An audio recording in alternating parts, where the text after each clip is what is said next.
Hello guys, welcome my YouTube channel H के mathematics classes. स्वागत है दोस्तों आपका हमारे यूट्यूब चैनल। डियर स्टूडेंट, आज हम आपको 10वीं कक्षा का मॉडल पेपर हल करवाने वाले हैं। यदि आपको ये वीडियो अच्छी लगे तो इस चैनल को लाइक, कमेंट और शेयर कर देना। यदि आप इस चैनल पर नए हो तो इस चैनल को सब्सक्राइब भी ज़रूर कर देना। मॉडल पेपर शुरू करने से पहले डियर स्टूडेंट, हम इस पेपर के दिशा निर्देश को पढ़ लेते हैं ताकि इसमें मॉडल पेपर को हल करने में हमको कोई भी परेशानी ना आए। तो चलिए डियर स्टूडेंट, शुरू करते हैं। हाई स्कूल परीक्षा वर्ष 2021-22 गणित प्रतिदर्श प्रश्न पत्र, केवल प्रश्न पत्र मीन्स मॉडल पेपर। समय 3 घंटे 15 मिनट का आपको मिलेगा डियर स्टूडेंट, और पूर्णांक 70 यानी कि 70 नंबर का पेपर होगा। निर्देश है डियर स्टूडेंट, प्रारंभ के 15 मिनट परीक्षार्थी को प्रश्न पत्र पढ़ने के लिए निर्धारित हैं। सामान्य निर्देश नंबर 1, इस प्रश्न पत्र में कुल 7 प्रश्न हैं, यानी कि आपको टोटल 7 प्रश्न दिए जाएंगे। नंबर 2, सभी प्रश्न करने अनिवार्य है, सभी प्रश्नों को आपको हल करना है। नंबर 3, प्रत्येक प्रश्न के प्रारंभ में स्पष्ट उल्लेख है कि उसके कितने खंड करने हैं। प्रत्येक प्रश्न में आपको दिया जाएगा कि इस प्रश्न में कितने खंड है और आपको कितने हल करने हैं। नंबर 4, प्रत्येक प्रश्न के अंक उसके सम्मुख अंकित हैं, जो भी प्रश्न जितने नंबर का है वो उसके सामने दिए गए हैं। नंबर 5, प्रथम प्रश्न से प्रारंभ कीजिए और अंत तक करते जाइए। जो प्रश्न नहीं आता हो उसमें व्यर्थ समय नष्ट न कीजिए। जो प्रश्न आपसे नहीं आता है तो डियर स्टूडेंट उसको बाद में कर लेना, सबसे पहले आप वे क्वेश्चन कर लीजिए जो आपसे अच्छे तरीके से आते हैं। नंबर 6, यदि रफ कार्य के लिए स्थान अपेक्षित है तो उत्तर पुस्तिका के बाएं पृष्ठ पर कीजिए और फिर काट दीजिए, उस पृष्ठ पर कोई हल न कीजिए। नंबर 7, रचना के प्रश्नों को हल करने में रचना रेखाएं न मिटाए, यदि पूछा गया हो तो रचना के पद संक्षेप में अवश्य लिखिए। नंबर 8 है डियर स्टूडेंट, प्रश्न संख्या 1 के अतिरिक्त सभी प्रश्नों के हल के क्रियापद स्पष्ट रूप से लिखिए। प्रश्नों के हल को उत्तर पुस्तिका के दोनों ओर लिखिए। डियर स्टूडेंट, जो प्रश्न नंबर 1 आएगा हमारा वो बहुविकल्पीय होगा। उसमें आपको केवल ये लिखना है, जो भी आपको ऑप्शन सही होगा उसी ऑप्शन को अपनी उत्तर पुस्तिका में लिखना है। Okay dear student. नंबर 9, जिन प्रश्नों के हल में चित्र खींचना आवश्यक है उसमें स्वच्छ एवं स्पष्ट चित्र अवश्य खींचिए। चित्र के बिना ऐसा हल अशुद्ध तथा अपूर्ण माना जाएगा। इस क्वेश्चन में आकृति बनानी है तो उसमें आकृति जरूर खींचना, क्योंकि बिना आकृति के क्वेश्चन को अधूरा माना जाता है। ओके एवरीबॉडी, तो शुरू करते हैं डियर स्टूडेंट। प्रश्न नंबर 1। प्रश्न नंबर 1 है डियर स्टूडेंट, सभी खंड कीजिए। प्रत्येक खंड के उत्तर के लिए 4 विकल्प दिए गए हैं, जिनमें से केवल एक सही है। सही विकल्प छांटकर उसे अपनी उत्तर पुस्तिका में लिखिए। डियर स्टूडेंट, प्रश्न नंबर 1 का क्या पार्ट है, निम्नलिखित में से कौन सा सह अभाज्य संख्याओं का युग्म है। डियर स्टूडेंट, जैसे क्या पार्ट में हमारे हमको 4 ऑप्शन दिए गए हैं, तो इन चारों ऑप्शन में से केवल एक ऑप्शन सही है, और जो ऑप्शन सही है वो ये आपको अपनी उत्तर पुस्तिका में लिखना है। ओके डियर स्टूडेंट, और यहाँ पे आप लिखेंगे प्रश्न नंबर 1 का क्या पार्ट है हमारा, निम्नलिखित में से कौन सा सहभाज्य संख्याओं का युग्म है। डियर स्टूडेंट, सहभाज्य संख्या किसे कहते हैं, सहभाज्य संख्या। डियर स्टूडेंट, सहभाज्य संख्या वे होती है जिसमें केवल एक उभयनिष्ठ होता है, एक के अतिरिक्त कोई उभयनिष्ठ नहीं होता। जैसे हमारा पहला ऑप्शन है 14 और 35। डियर स्टूडेंट, ये दोनों 7 से घट जाएगी, इसलिए इसमें 7 उभयनिष्ठ हो जाएगा। ओके, 7 दूनी 14 और 7 पंजे 35, तो ये हमारा ऑप्शन नहीं है, ये सहभाज्य संख्या नहीं है। दूसरा ऑप्शन देखते हैं डियर स्टूडेंट, 18 और 25। 18 और 25 डियर स्टूडेंट ऐसी संख्या है जो जिनमें केवल एक उभयनिष्ठ है, तो ये हमारी सहभाज्य संख्या हो जाएगी। ओके, जैसे तीसरा पार्ट देख लेते हैं 31 93। डियर स्टूडेंट, जो 31 और 93 है 31 से विभाजित हो जाएगी, इसलिए ये भी हमारा सहभाज्य संख्या नहीं है। और 32 और 62 डियर स्टूडेंट, ये दोनों संख्याएं हमारी 2 से विभाजित हो जाएगी, इसलिए ये भी हमारा सहभाज्य संख्या नहीं है। तो इसमें हमारा 18 और 25 ऑप्शन सही हो जाएगा।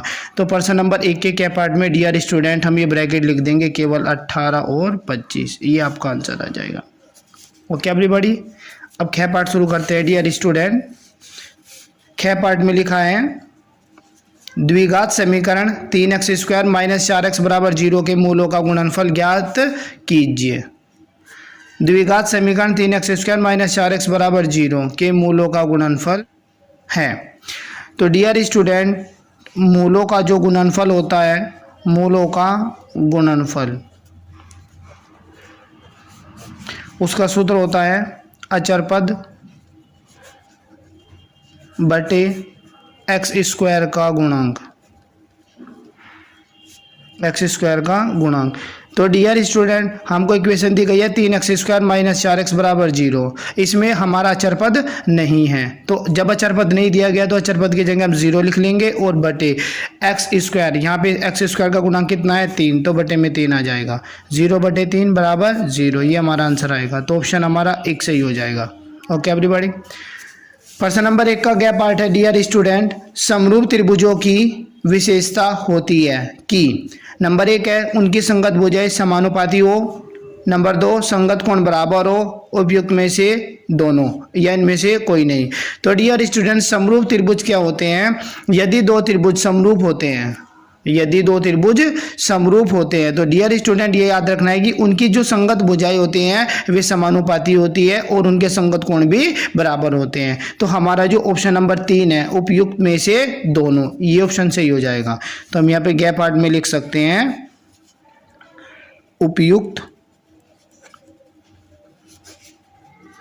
में से दोनों, क्योंकि जो दो समरूप त्रिभुज होते हैं उनकी सभी भुजाएं समानुपाती होती है, ठीक है, और सभी संगत कोण बराबर होते हैं। ओके डियर स्टूडेंट, प्रश्न नंबर 1 का गैप पार्ट है, गैप पार्ट है डियर स्टूडेंट, कोस 60 कोस 30 डिग्री माइनस साइन 60 डिग्री और साइन 30 डिग्री, इसका मान हमको ज्ञात करना है।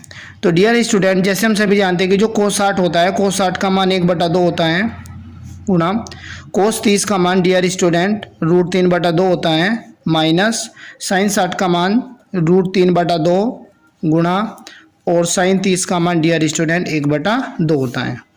तो मल्टीप्लाई √3 की 1 में करेंगे तो √3 और 2 दूनी 4 माइनस √3 की 1 में करेंगे तो √3 और 2 दूनी 4। तो डियर स्टूडेंट, √3/4 से √3/4 कट जाएगा, तो हमारा आंसर आएगा 0। तो इसका ऑप्शन हो जाएगा 1।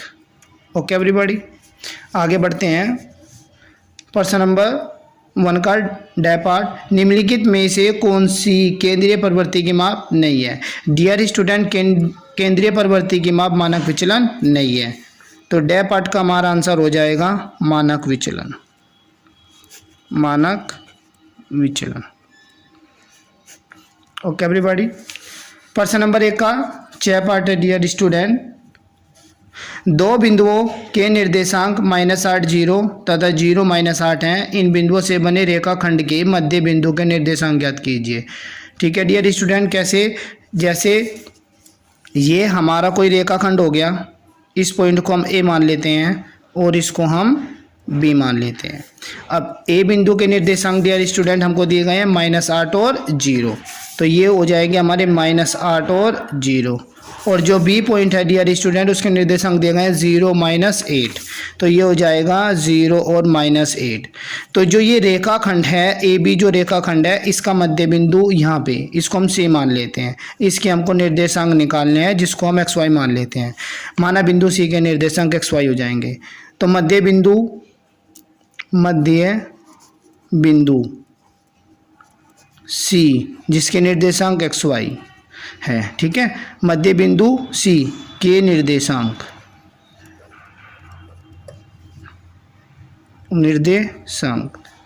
बराबर हो जाएंगे डियर स्टूडेंट, ये हमारा फॉर्मूला होता है क्या, x1 + x2/2 कोमा लगा के ये y के y1 + y2/2। Okay dear student, अब जो हमारा बिंदु ए के निर्देशांक दिए गए -8 और 0, तो ये हमारा x1 का कार्य करेगा और जो 0 है वो y1 का, और जो लास्ट में बी बिंदु के निर्देशांक हैं ये x2 का कार्य करेगा और ये y2 का। तो डियर स्टूडेंट, जैसे आप देख रहे हो कि यहाँ पे लिखा x1 + x2, तो x1 का मान कितना है हमारा -8 और प्लस x2 का मान कितना है डियर स्टूडेंट 0, तो 0/2, फिर ये कोमा, अब y1 का कितना है मान डियर स्टूडेंट 0 प्लस और y2 का कितना है हमारा -8, तो इसको ब्रैकेट में लिख लेते हैं, ठीक है, और बटे 2। आगे सोल्व करते हैं तो -8 में 0 तो -8 बटे 2 कोमा, और 0 में -8 को ऐड करेंगे तो -8 ही आएगा, लेकिन प्लस और माइनस ये कितना हो जाएगा -8 और बटे में 2। ठीक है डियर स्टूडेंट, 2 से काट लिए, 2 चौक 8, 2 कम 2, 2 कम 2 और 2 चौक 8, तो ये हो जाएगा हमारा डियर स्टूडेंट -4 और -4। तो जो हमारा मध्य बिंदु C है, मध्य बिंदु C के निर्देशांक हो जाएंगे हमारे -4 और 4, ये हमारा आंसर आएगा। तो ऑप्शन में देख लेते हैं डी, हमारे निर्देशांक आ जाएंगे -4 और 4, तो सी पार्ट हमारा आंसर हो जाएगा। ओके, प्रश्न नंबर 2 है डियर स्टूडेंट हमारा, सभी खंड कीजिए। प्रश्न नंबर 2 का क्या पार्ट, द्विघात समीकरण हमको दी गई है डियर स्टूडेंट, 2x² - 4x + 3 = 0 का विविक्तीकर ज्ञात कीजिए और फिर मूलों की प्रकृति ज्ञात कीजिए। तो डियर स्टूडेंट सबसे पहले हम यहाँ पे लिख लेंगे हल में द्विघात समीकरण ax² + bx + c = 0 से तुलना करने पर। तो डियर स्टूडेंट जब हम अपनी द्विघात समीकरण या मानक समीकरण ax² + bx + c = 0 से तुलना करेंगे तो यहाँ पे a की वैल्यू हमारी जो x² का गुणांक होता है वो आ जाएगा, a = 2 और b बराबर हो जाएगा -4 और c बराबर हो जाएगा 3। जो x² का गुणांक होता है -4 ये b की वैल्यू आता है, और जो अचर पद होता है जिसके साथ x नहीं आता वो हमारी c की वैल्यू होता है। चूँकि हमारा जो विविक्तिकार होता है d बराबर होता है b² - 4ac, तो d बराबर b की वैल्यू डियर स्टूडेंट -4 का होल स्क्वायर -4 गुणा a की वैल्यू 2 और गुणा c की वैल्यू 3, तो d बराबर -4 का स्क्वायर करेंगे तो 16 -4 दूनी 8, 8 3 24, तो d बराबर हमारा हो जाएगा -8, 16 में से 24 घटाएंगे तो -8 बचेंगे, चूँकि d < 0।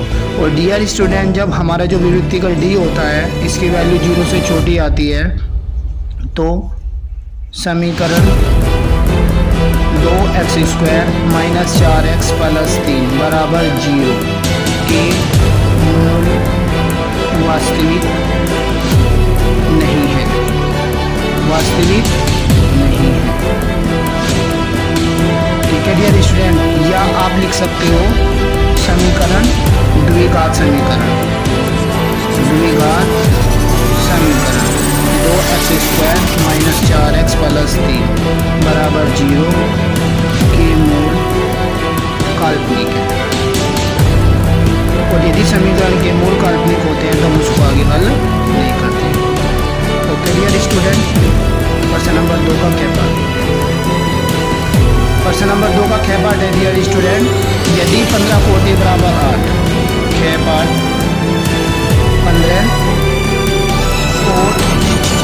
15 कोट a, क्या पार्ट है डियर स्टूडेंट, यदि 15 कोट a = 8 हो तो साइन और सेक का मान ज्ञात कीजिए।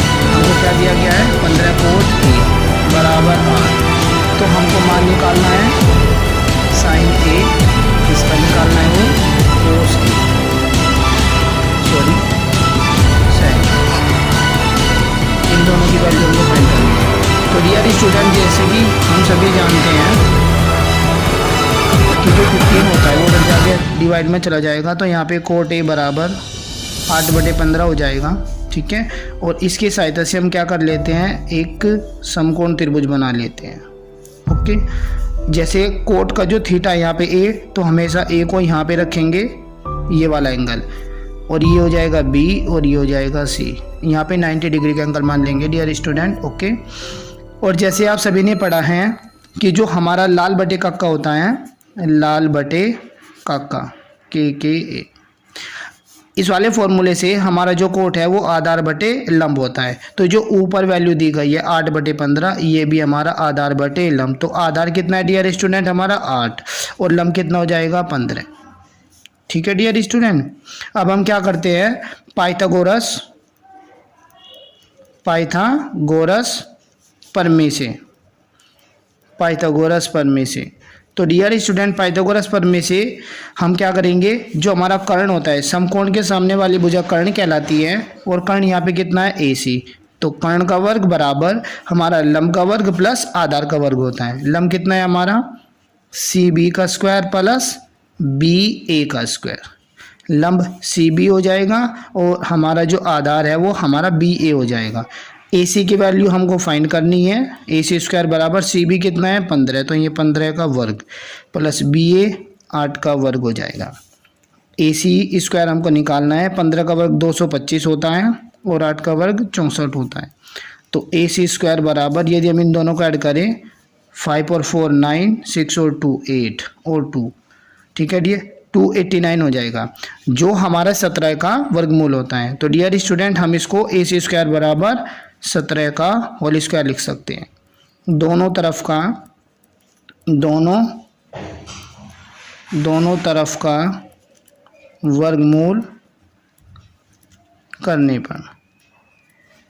तो डियर स्टूडेंट, जब हम दोनों तरफ का वर्गमूल करते हैं तो यहाँ पे हमारा जो AC है वो 17 सेंटीमीटर आ जाएगा। तो यानी कि हमारे पास जो हमारा समकोण त्रिभुज था, ठीक है, CBA, इसमें हमारा कर्ण कितना आ जाएगा 17 सेंटीमीटर। अब डियर स्टूडेंट, हमको जो वैल्यू निकालनी है किसकी, साइन A की, क्योंकि हमारा जो साइन A होता है लाल बटे कक्का से साइन क्या होता है लंब बटे कर्ण, ये वाला रिलेशन इसमें फोकस हो जाएगा, लंब बटे कर्ण। तो साइन A बराबर लंब की वैल्यू कितनी डियर स्टूडेंट, यहाँ पे देखिए हम आकृति में लंब की वैल्यू कितनी हमारी 15, तो ये हो जाएगा 15 बटे, और कर्ण कितना है हमारा डियर स्टूडेंट 17, तो साइन A का मान आ जाएगा 15 बटे 17। इसी प्रकार हमको निकालना है सेक A। सेक A का मान होता है डियर स्टूडेंट लाल बटे कक्का से जो पहला फ्रैक्शन होता है लंब बटे कर्ण साइन, दूसरा आधार बटे कर्ण कोस, और तीसरा लंब बटे आधार टेन, और फिर नीचे से चलेंगे आधार बटे लंब कोट, और कोट के बाद सेक कर्ण बटे आधार। तो यहाँ पे सेक का मान कितना हो जाएगा कर्ण बटे आधार, सॉरी ये फॉर्मूला हो जाएगा सेक A बराबर कर्ण बटे आधार, और आकृति में कर्ण हमारा क्या है 17। तो डियर स्टूडेंट, सेक A बराबर हो जाएगा 17 बटे आधार कितना है हमारा 8, तो 17 बटे 8, ये सेक A का मान आ जाएगा। ओके एवरीबॉडी, ये हमारा आंसर आ जाएगा। 3 का क्या पार्ट है, सिद्ध कीजिए √3 एक अपरिमेय संख्या है। सिद्ध कीजिए √3 एक अपरिमेय संख्या है। डियर स्टूडेंट, जैसे क्वेश्चन में कहा गया है कि √3 एक अपरिमेय संख्या है, तो हम क्या करते हैं, इस क्वेश्चन का विरोध करते हैं, विरोधाभास करते हैं। कैसे, जैसे क्वेश्चन में बोला गया कि √3 एक अपरिमेय संख्या है, तो हम क्या बोलेंगे, माना √3 एक परिमेय संख्या है, माना √3 एक परिमेय संख्या है। क्वेश्चन में बोला गया था कि अपरिमेय है, लेकिन हम इसका विरोध करेंगे कि ये एक परिमेय संख्या है। ओके, माना √3 एक परिमेय संख्या है। तब यदि √3 एक परिमेय संख्या है तो हम इसको √3 बराबर P/Q लिख सकते हैं, क्योंकि जितनी भी परिमेय संख्या होती है हम उनको P/Q के रूप में लिख सकते हैं। ओके डियर स्टूडेंट, जहाँ P तथा Q सह अभाज्य संख्याएं हैं, सह अभाज्य संख्याएं हैं, अर्थात P तथा Q में एक के अतिरिक्त कोई अन्य उभयनिष्ठ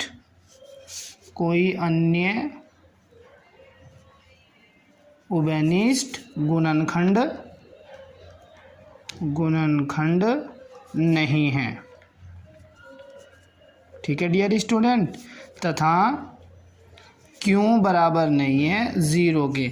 डियर स्टूडेंट, जैसे कि हमने लिखा था कि P तथा Q सहअभाज्य संख्याएं हैं। सहअभाज्य संख्याएं उन संख्याओं को कहते हैं जिसमें केवल एक उभयनिष्ठ होता है, एक के अलावा कोई भी अन्य उभयनिष्ठ गुणनखंड नहीं होता। मैंने लिख भी दिया है कि अर्थात P तथा Q में एक के अतिरिक्त कोई अन्य बेनिष्ठ गुणनखंड नहीं है तथा Q बराबर नहीं है 0 के। तब डियर स्टूडेंट हम क्या करते हैं, जैसे √3 बराबर P बटा Q हो गया तो √3 के बटे में 1 मान के इनकी क्रॉस मल्टीप्लाई कर देते हैं। क्रॉस मल्टीप्लाई से ये हमारा P बराबर √3 Q हो जाएगा। और ये अंडर रूट को हटाने के लिए, वर्गमूल को हटाने के लिए हम क्या करेंगे, दोनों तरफ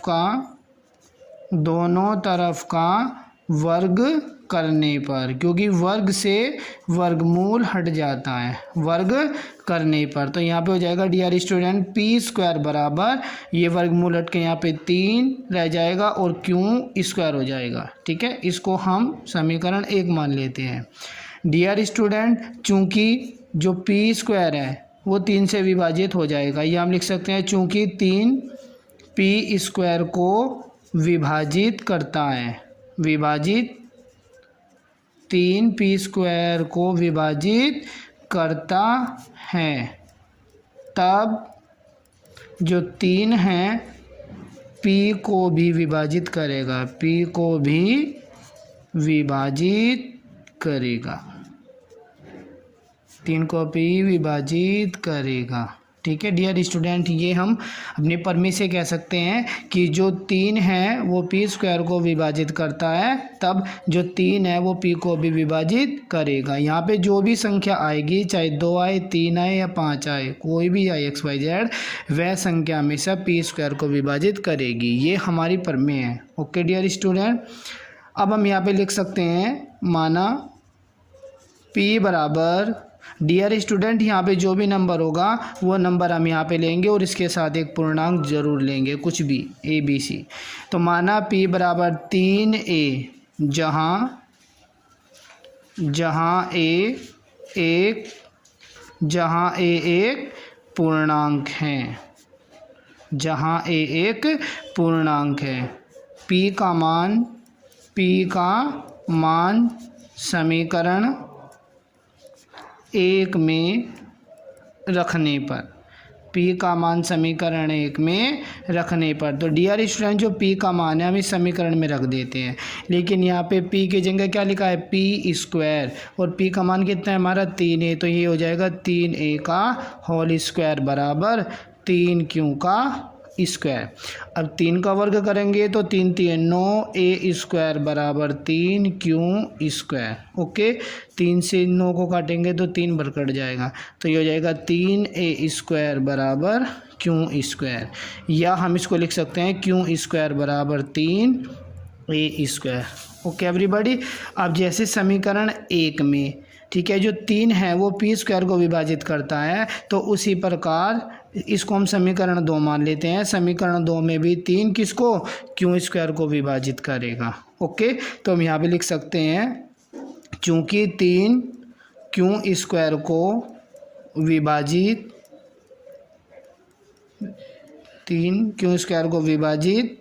करता है, तब जो 3 है वह Q को भी विभाजित करेगा,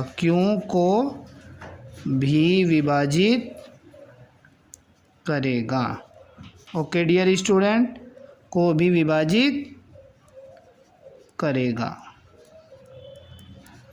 ठीक है, लेकिन यदि हम देखें समीकरण 1 और समीकरण 2 से यदि हम देखें तो समीकरण 1 में जो 3 है वो P को भी विभाजित करता है और समीकरण 2 में जो 3 है वो Q² को भी समीकरण 2 में जो 3 है वो Q को भी विभाजित करता है। लेकिन हमारा मानना था कि जो P तथा Q है वे केवल सहभाज्य संख्या है, अर्थात P तथा Q केवल 1 से विभाजित होती है, उनमें 1 उभयनिष्ठ है। लेकिन समीकरण 1 व 2 से इन दोनों में 3 भी उभयनिष्ठ है। ठीक है, तो हमने क्या विरोध किया था, हमने विरोध किया था कि √3 एक परिमेय संख्या है। अब परिमेय संख्या तो वह होती है जिसको हम P बटा Q के रूप में लिख सकते हैं। तो हम यहाँ पे लिख सकते हैं समीकरण 1 व 2 से P तथा Q में एक अन्य उभयनिष्ठ एक अन्य उभयनिष्ठ गुणनखंड, एक अन्य उभयनिष्ठ गुणनखंड 3 हैं। ठीक है, देखो समीकरण 2 में यहाँ 3 क्यू स्क्वायर को विभाजित करता है और समीकरण 1 में जो 3 हैं वह पी को भी विभाजित करता है। तो समीकरण 1 व 2 से पी तथा क्यू में एक अन्य उभयनिष्ठ गुणनखंड 3 हैं।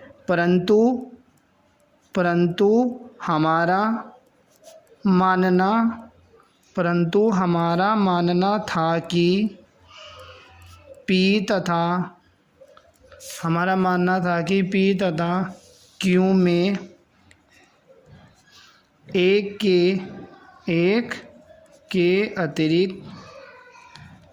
के अतिरिक्त कोई अन्य उभयनिष्ठ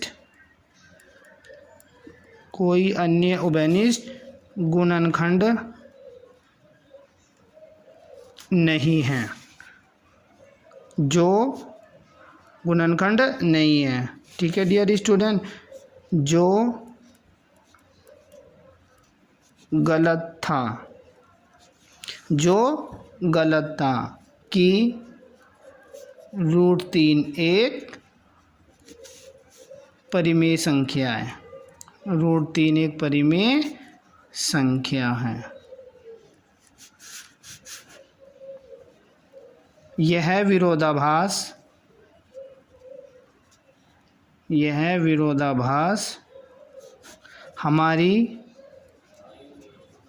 हमारी गलत कल्पना के कारण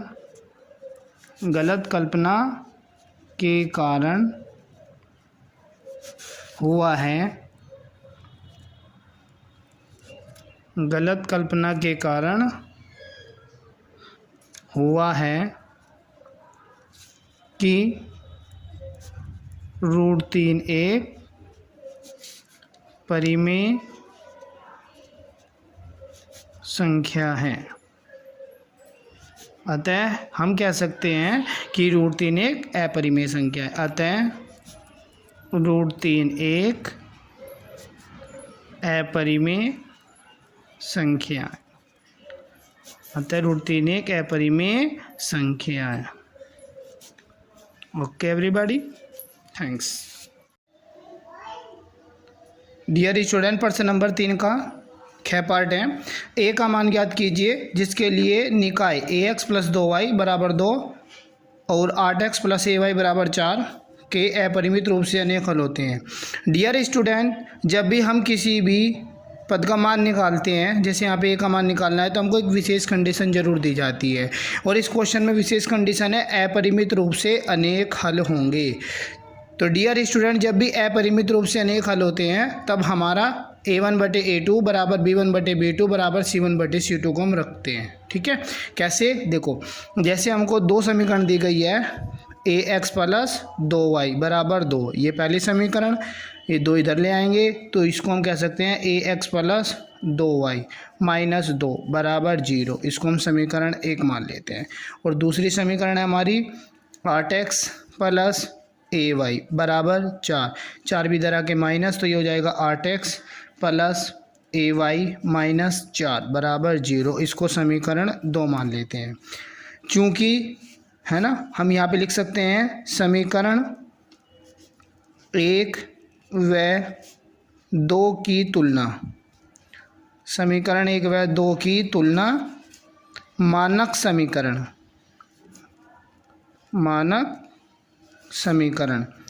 a1x + b1y + c1 = 0 तथा a2x + b2y + c2 = 0 से करने पर।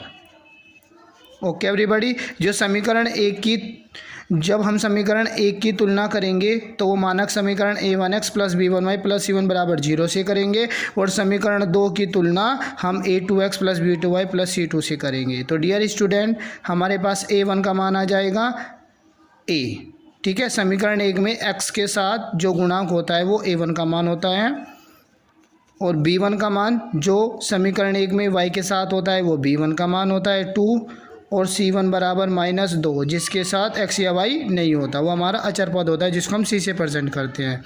तथा इसी प्रकार समीकरण 2 में a2 का मान हमारा कितना हो जाएगा 8 जो कि x का गुणांक है, और b2 का मान हो जाएगा a जो कि y का गुणांक है, और डियर स्टूडेंट c2 का मान हो जाएगा -4, ठीक है, जो कि इसके साथ x और y नहीं है। अब यहाँ पे लिख सकते हैं चूँकि निकाय के अपरिमित रूप से अनेक हल हैं, अपरिमित रूप से अनेक हल हैं।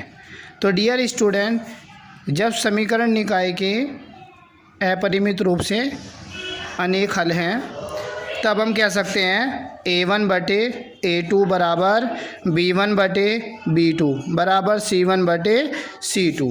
Okay everybody. अब a1 का मान हमारा a बटे a2 का मान 8 बराबर b1 का मान 2 बटे और b2 का मान a बराबर c1 का मान डियर स्टूडेंट -2 बटे और c2 का मान है -4। माइनस से माइनस कट जाएगा और 2 कम 2, 2 दूनी 4। ये हो जाएगा हमारा a/8 बराबर 2 बटा a बराबर 1 बटा 2।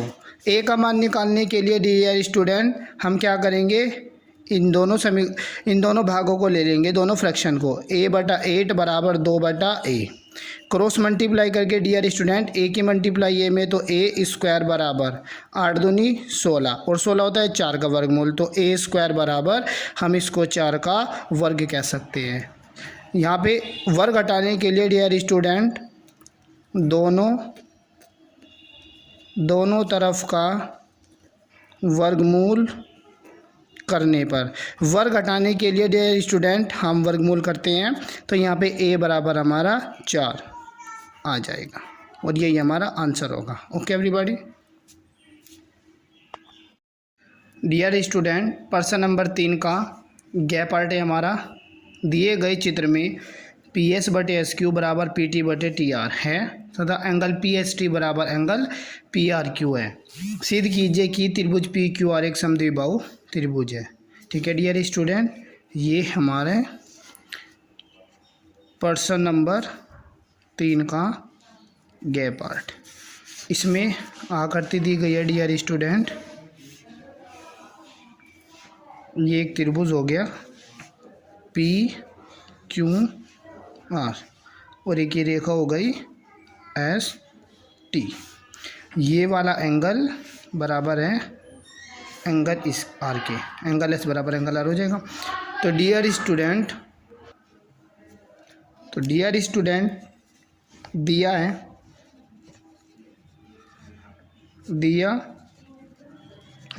हमको दिया है PS बटे SQ बराबर PT बटे TR, PS बटे SQ बराबर PT बटे TR।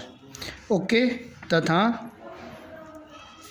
एंगल PST बराबर एंगल PRQ। ये दो वैल्यू हमको दी गई है। ठीक है, और अब हमें जो सिद्ध करके दिखाना है, सिद्ध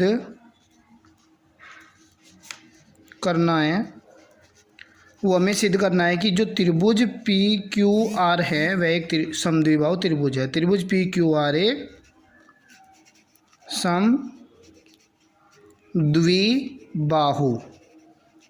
समद्विबाहु त्रिभुज है। ये हमको सिद्ध करके दिखाना है।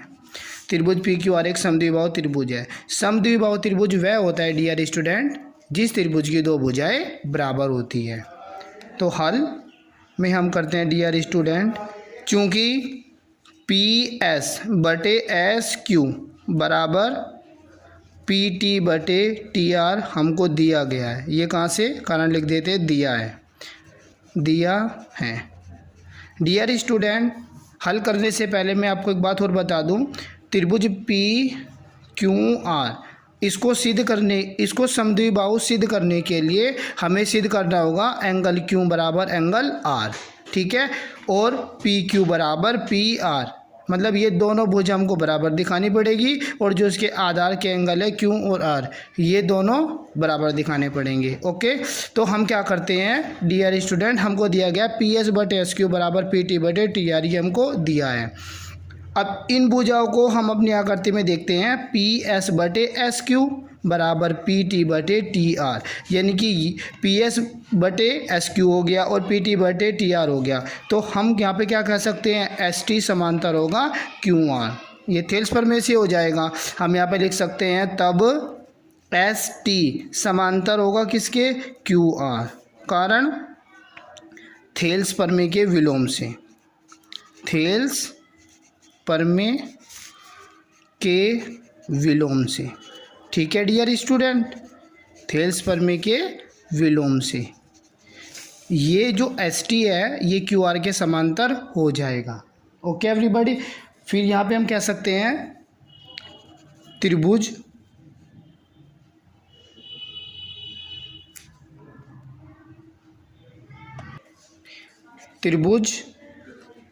पी एस टी व त्रिभुज पी क्यू आर में डियर स्टूडेंट हम कह सकते हैं एंगल पी एस टी बराबर, यानी कि एंगल पी एस टी ये वाला कोण बराबर होगा पी क्यू आर इस वाले कोण के, क्यू कोण के, एंगल पी क्यू आर, कारण संगत कोण। ओके डियर स्टूडेंट, और एक एंगल हमको दिया गया है एंगल पी एस टी बराबर angle P R Q, angle P S T बराबर एंगल पी आर क्यू, ये कहाँ से, ये हमको दिया है, इसका कारण बता देते हैं, दिया है। ठीक है, अब इसको समीकरण 1 मान लेते हैं और इसको समीकरण 2, तो समीकरण 1 व 2 से डियर स्टूडेंट, समीकरण 1 व 2 से एंगल पी एस टी बराबर पी क्यू आर के है और एंगल पी एस टी बराबर पी आर क्यू के है।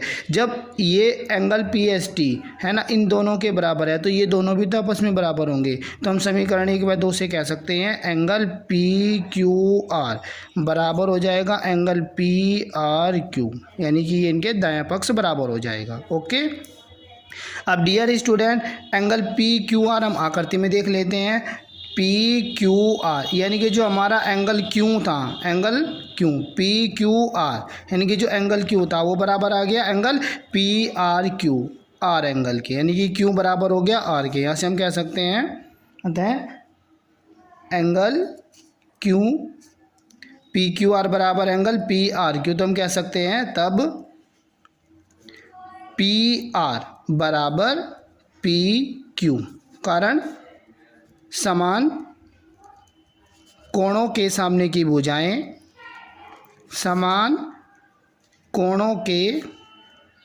सामने की भुजाएं समान होती है, की भुजाएं समान होती है। कैसे समान होती है, कैसे डियर स्टूडेंट, जैसे angle Q P Q are जो बीच में नाम आता है आकृति का वो हमारा एंगल होता है, यानी कि जैसे पी क्यू आर हो गया तो यहाँ पे हमारा एंगल क्या बना क्यू, और एंगल पी आर में हमारा एंगल क्या बना आर, तो क्यू के सामने भुजा कौन सी हो गई पी आर, और एंगल आर के सामने भुजा कौन सी हो गई पी क्यू। ठीक है, अब जब ये दोनों कोण बराबर है तो इनके सामने की जो भुजा बनती है वो भी बराबर होगी, इसलिए क्यू के सामने भुजा पी आर है तो हमने क्यू के सामने पी आर बराबर, आर के सामने भुजा कौन सी है हमारी पी क्यू, तो पी आर बराबर पी क्यू। और जब किसी त्रिभुज में ठीक है ना दो भुजाएं बराबर होती है तो वह त्रिभुज समद्विबाहु त्रिभुज कहलाता है। तो हम यहाँ पे लिख सकते हैं अतः त्रिभुज पी क्यू आर एक समद्विबाहु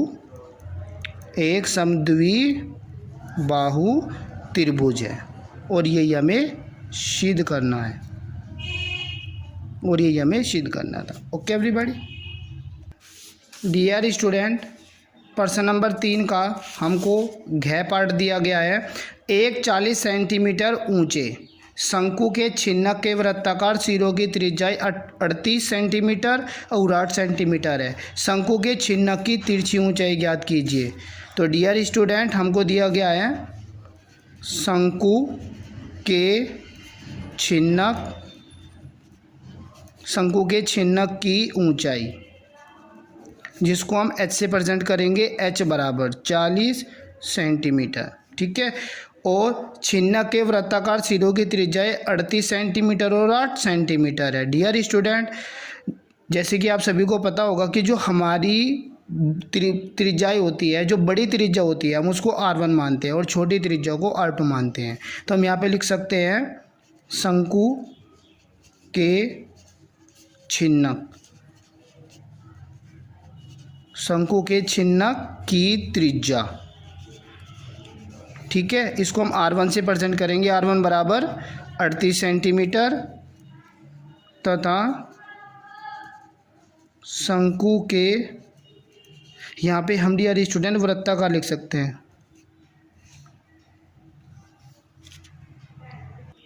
डियर स्टूडेंट, प्रश्न नंबर 3 का घ पार्ट है हमारा। एक 40 सेंटीमीटर ऊंचे शंकु के छिन्नक के वृत्ताकार सिरों की त्रिज्याएं 38 सेंटीमीटर और 8 सेंटीमीटर है। शंकु के छिन्नक की तिरछी ऊंचाई ज्ञात कीजिए। तो डियर स्टूडेंट, हमको दिया गया है 40 सेंटीमीटर। ठीक है, छिन्नक की ऊंचाई। तो यहाँ पे लिख सकते हैं हम छिन्नक की ऊंचाई, छिन्नक की ऊंचाई, जिसको हम h से प्रेजेंट करेंगे। h बराबर 40 सेंटीमीटर। ठीक है, तथा छिन्नक के वृत्ताकार, छिन्नक के वृत्ताकार सिरों की त्रिज्याएं, सिरों की त्रिज्याएं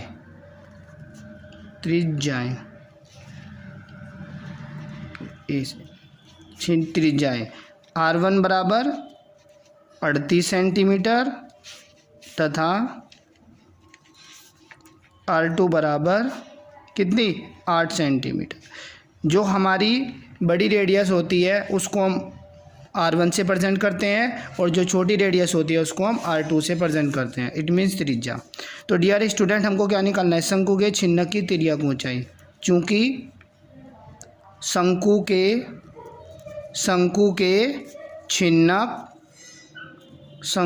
छिन्नक की तिर्यक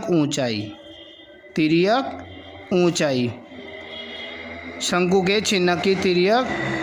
शंकु के छिन्नक की तिर्यक ऊंचाई, जिसको हम L से प्रेजेंट करते हैं। L बराबर होती है √h² plus R1 minus R2 का होल स्क्वायर। ओके, अब L बराबर √h हमारे पास कितनी है डियर स्टूडेंट, 40 सेंटीमीटर। तो ये हो जाएगा 40 का वर्ग प्लस ब्रैकेट में लिखना है R1 कितनी है हमारी, 38 और माइनस 8 का होल स्क्वायर। तो L बराबर डियर स्टूडेंट ये हो जाएगा √ में 40 का वर्ग 1600 होता है प्लस, और यहाँ पे 38 में से 8 घटा के 30 का वर्ग हो जाएगा, 30 का वर्ग।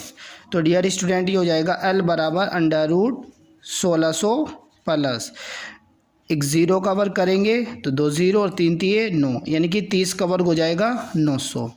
L बराबर डियर स्टूडेंट हो जाएगा 1600 और 900 2500।